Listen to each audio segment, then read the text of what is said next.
Geometry 7-5, parts of similar triangles. So this section here is probably I'm not going to write much here. I'm just going to go over the notes that we've already taken just because of the nature of what we got here as far as the notes go. So we're going to look at some different parts of similar triangles and especially special segments. So here we have a triangle ABC and triangle FGH. And then we draw a line here, or line segment, that is perpendicular to the opposite side. Same thing here, perpendicular to the opposite side. And so make sure you draw these here, and then write this here. If triangle ABC is similar to triangle FGH, so we're saying that these two triangles, this one here and this one here, we're saying these triangles are similar.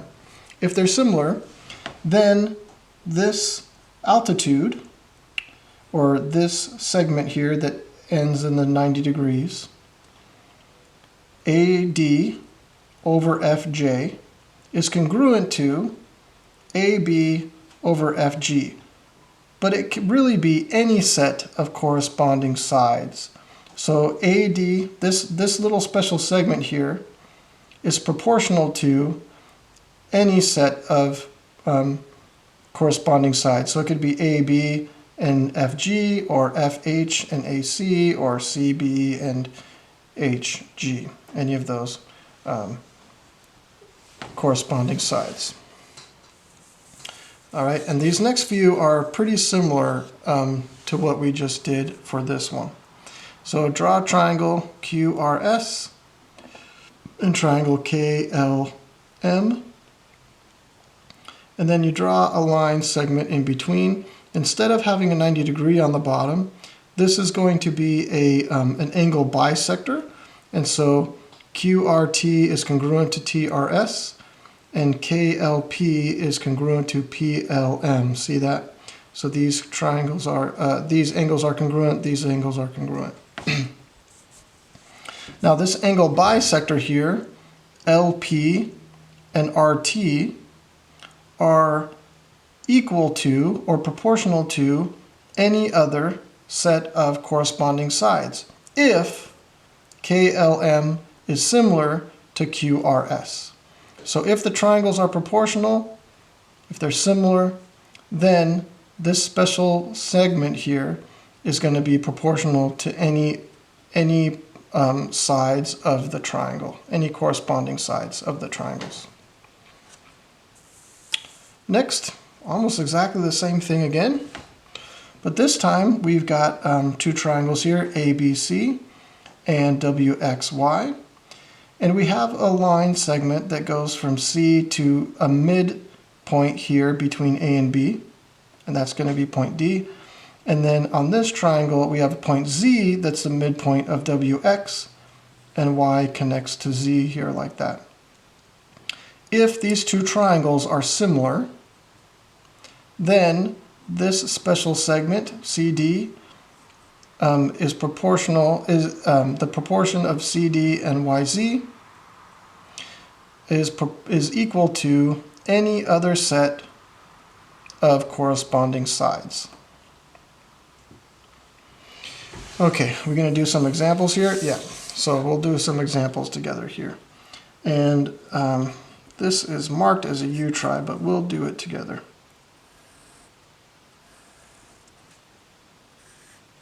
So this is A, B, C, and I've got a segment here that cuts this angle in half. So it's an angle bisector here. AB is 15, AP, P is the midpoint there, is X. Now I've got another triangle, and this is DFG, and there's a midpoint between D and G that is point Q, and I've got a line segment that goes from Q to F, and QF is an angle bisector here of angle F. And so QF is 8 and DF is 12.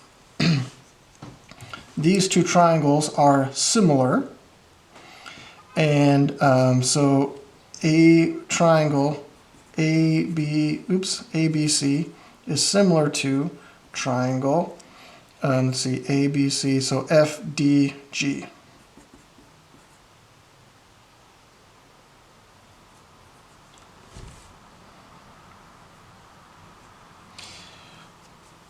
So I see that my corresponding parts here, AB and FD, I have numbers for, that's great. And then my special segment here, that's the angle bisector, those are both accounted for. I want to know what X equals. And so I just put X over 15, or I could put X over 8. Let's do it that way. X over 8 equals 15 over 12. Then I just cross multiply. 8 times 15 equals 12 times X. Divide both sides by 12. Now, if I don't have a calculator, then I might do some factoring here. But if I do, I just go 8 times 15. I'll just do it with a calculator here. 8 times 15 is 120. 120 over 12 equals X. 120 divided by 12 is 10. So X equals 10, and we have done that example. Now, I'm going to give you a U-try for reals. Here is a triangle, and it's KLM, and I've got this special segment here that has a 90-degree angle, and there's P is the point right there. KM is 20, PM is 16, and then I have another triangle with a special segment that has that is perpendicular here. And let's see, this is A, and YXZ. This point here is Q. YX is 15. I want to know what A equals. And so I would like you to go ahead and do that. Find out what A equals. Go.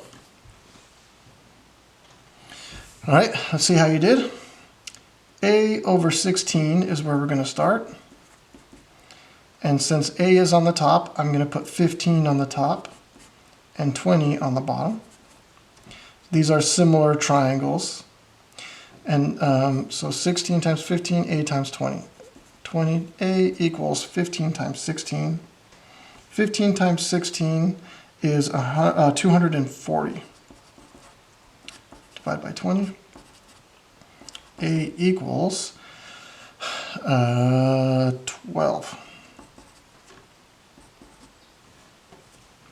And sometimes I look back at this and see, does this make sense? So this is 20 and this is 16, so that one's bigger than this one. And this is 15 and this is 12. And so that one is bigger than this one again, and it's similar, 20 and 16, 15 and 12. Okay, I can buy that. That feels okay. Okay, now we're going to write a little bit more. And we have this triangle bisector theorem. Just ignore the 7.11. That's okay. Triangle angle bisector. Okay, so we've already looked at a couple triangle angle bisectors, but there's something special about a triangle angle bisector. So draw this triangle, JKL, and then we have the angle bisector that's JM. So if JM is an angle bisector, which here we've drawn it then JKL, this big triangle, of JKL, sorry. If JM is angle bisector of this triangle, then KM, this little piece here, over LM, this piece here, has this special proportion thing, and so I've written this out. Km equals, so the numerator is Km, and then the numerator of the other proportion can be the segment that has the K as the vertex, so Kj. So Km and Kj will be the numerators, and then Lm and Lj will be the denominators, the segments with the L as a vertex. And so let's see if we can do an example of what that looks like.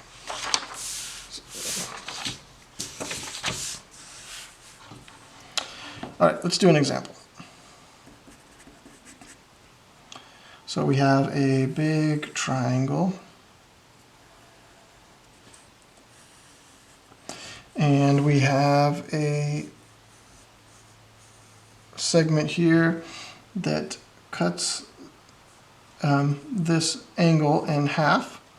And let's label these here. This is S down here at the bottom, T in the middle, Q on the top, R on the right.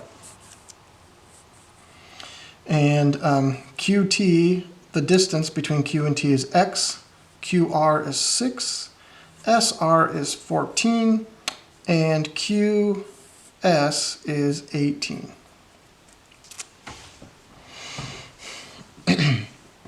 Okay, so now I need to know what X equals. I want to know what X equals.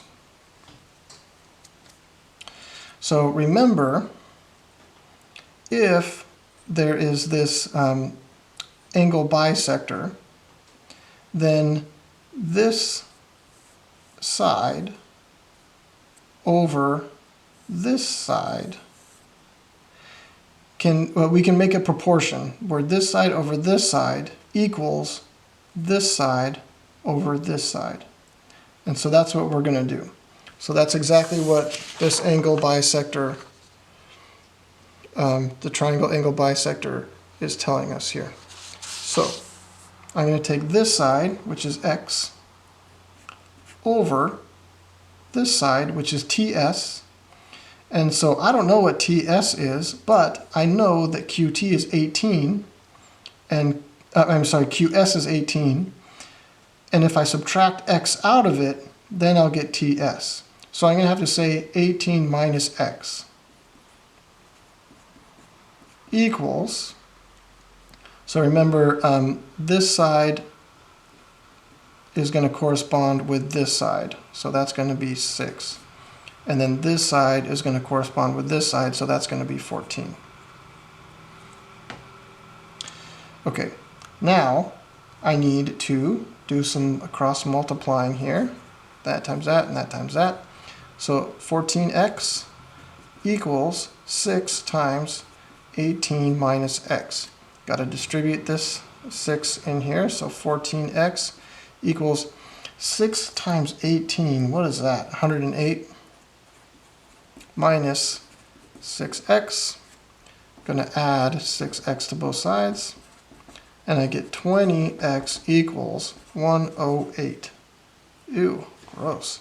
Divide by 20. Let's see, is 16 times 8 really? 16 times 108. Oops. 16 times, no, 6 times 18. Yep, really is 108. Gross. All right, x equals 108 divided by 20 is 5.4. So your answer there is 5.4. Yucky. That's all right. Let's do the next one. You try. Same kind of idea here. We've got a triangle. We've got an angle bisector.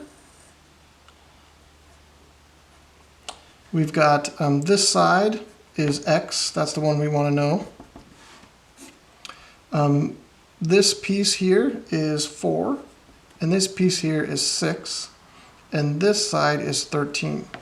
So I'm going to set up, I want you to set up your proportion based on the principle that we just learned, and then cross multiply, find out what x is. All right, go. Okay, here we go. Oh, I forgot to tell you I want it in the nearest tenth. So hopefully you didn't write down a whole bunch of numbers. Okay, so we're going to say that this over this, so the little one, 4 over 6, equals the little one, x, over the bigger one, 13. All right, so these are across from each other, these are across from each other. 4 over 6 equals x over 13. Cross multiply x times 6 equals 4 times 13, which is 52.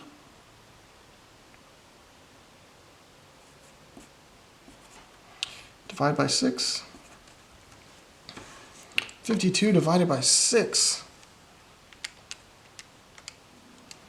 That's going to get me x equals, we're going to round it, 8.6. So x is approximately 6.7. Okay. Because we got 8.66666 forever. One more you try, and then we are done with 7.5 or 7-5. One more you try. Triangle. And this is triangle, I have not given it a name. Here is a special segment, and it has bisected this angle here. Here's 11, here's 14, here is 20, and here is x. So I want to know what x equals. So this one is very similar to this one here in that we have to do a little bit of finagling here to get this measurement here. So it's very, very similar to that one. All right, so go ahead and get to work on that, and let's see how you did in just a minute. Okay, let's see. So I've got this piece over this piece. So x over 20 minus x is going to get me that piece. 20 minus x equals the piece that is connected to the x, which is the 14, and the piece that is connected to the 20 minus x, which is 11. So I've got the x and the 14 together, the 20 minus x and the 11 together. Now I'm going to cross multiply, and I've got x times 11 equals 14 times 20 minus x. 11x equals 14 times 20, which is 280, minus 14x. I'm going to add 14x to both sides. I end up with 25x equals 280. Divide both sides by 25. X equals 11.2. So hope you got that one. Hope you got that answer. And I hope you do a good job on your homework.